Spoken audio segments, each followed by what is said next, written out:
kooxda madaxweyne Farmaajo ayaa la soo warinaya inay durba dagaal ku bilaabeen ra'iisul wasaare Maxamed Xuseen Rooble kaasoo dhawaan la wareegay intii ka soo hartay shaqooyinkii Farmaajo ee xoogoodu dhamaadeen 8 Febraayo.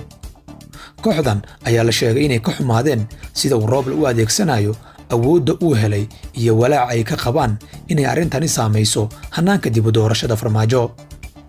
sida ay xaqiijiyeen howlwadannada xafiiska ra'iisul wasaaraha waxaa Farmaajo lagu abuuray kacaan cusub waxaana la jihaynayaa habkii loo soo celin lahaa awoodihii uu wareejiyey. waxay bilaabeen inay ka shaqeeyaan inuu Rooble ku fashilmo howsha loo dhiibay si ay wax walba ugu soo laabtaan gacanta Farmaajo. arrintan waxaa durba ka digay xubnaha mucaaradka. sidee la rabaa in loo fashiliyo Rooble? kooxda madaxweyne Farmaajo ayaa ka shaqeynaysa in la fashiliyo heshiiskii amni ee dhawaan lagu gaaray magaalada Muqdisho. sida uu qorshahoodu yahay waxaa la bilaabi doonaa in gunnada iyo mushaaraadka laga joojiyo ciidankii ka hor yimid muddo kororsigii Farmaajo. waxa uu kaloo Farmaajo hor istaagi doonaa qorshaha isbeddelka hoggaanka ciidanka ee uu damacsan yahay ra'iisul wasaare Rooble. wuxuu taliyaasha fari doonaa Farmaajo inay isaga sidooda uga amar qaataan. haddii uu intaan sameeyo waxaa adkaan doonta inuu Rooble ku guulaysto fulinta heshiiskii uu la gaaray mucaaradka iyo ciidankii diidanaa muddo kororsiga.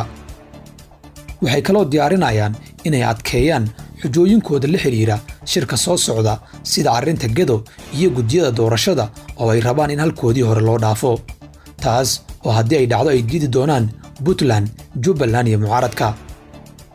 kooxdu waxay aaminsan tahay in haddii ay intaasi sameeyaan inuu Rooble ku fashilmi doono labada dhacdo ee hortaalla oo ah dhammaystirka heshiiskii ciidanka iyo ka guulkeenidda shirka soo socda ee looga hadlaya arrimaha doorashooyinka.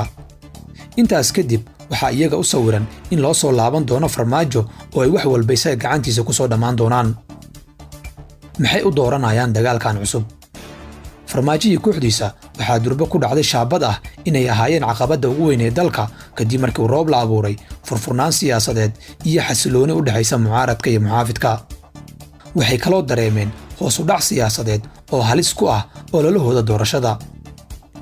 kooxda Farmaajo la joogta oo raba inay badi xildhibaano noqdaan waxay akhriyeen in laga yaabo inuu Rooble diido inuu xildhibaano u boobo amaba inuu isaga hunguri galo oo uu bilaabo inuu dad u gaara soo saarto. taas oo badi meesha ka saari karta kooxda Farmaajo agdhooban kuwaas oo in wax loo boobo maahane aan badi deegaanadooda ku haysan wax sumcad ah xiriir badanna uusan kala dhaxaynin hoggaanka maamul goboleedyada ka taliya deegaan doorashadooda.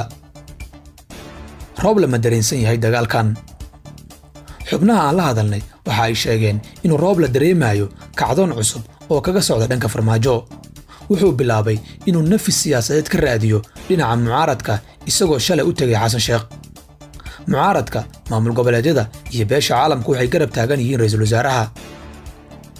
si uu isaga leexiyo qodxaha dhinaca Farmaajo waxa uu Rooble u baahan yahay inuu qaado tallaabooyin waaweyn oo lagu xadidayo awoodaha Farmaajo, Fahad iyo kooxaha ku hareeraysan kuwaasoo marxaladda maanta la joogo aan wax badan u dhimi karin isaga.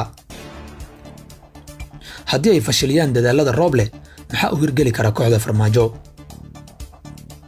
waxaa macquul ayaa la leeyahay inuu Farmaajo rabo inuu wax ka bedelo habdhaqankiisii hore, laakiin si uu taas u sameeyo waa inuu marka hore soo ceshadaa awoodda amniga iyo midda doorashada.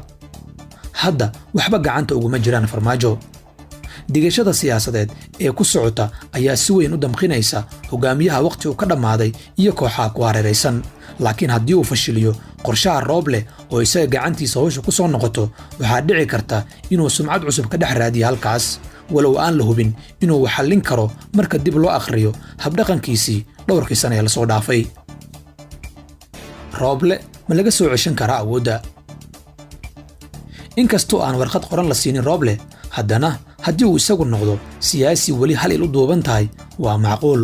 laakiin haddii uu bareero waxa uu awoodaa inuu soo afjaro dhammaan mashruuca farmaajiisimka ee dalka halista geliyey 4 sano ee la soo dhaafay. laakiin Rooble ma u dhaqaaqi doonaa jihadaas waa su'aal aan weli jawaab loo haynin. awoodda uu Rooble haysta maanta laguma joojin karo cagajuglaynta ka imaanaysa dhinaca Farmaajo waase haddii uu garto. sidoo kale waxaa la sheegay inay durba kooxdu ku bilowday beerlaxawsi siyaasadeed oo u badan abaal sheegasho. laakiin waxaa Rooble xigasho ugu filan waxa uu Farmaajo kula kacay Sheekh Shariif oo isagaba abaal ku lahaa. siyaasadda qofna laguma casuumo mana lagu roonaado. dan ayaa ku keenaysa qofka ku magacaabaya, dan ayaana idinkala wadaysa berri. Rooble waxa uu joogaa xilligii uu samayn lahaa dhaqdhaqaaq madax bannaan, dadkuna waxay si weyn isha ugu hayaan sida uu u maareeyo xaaladaha isdiidan iyo dhabarjabinta ku socota. maxay kula tahay adiga?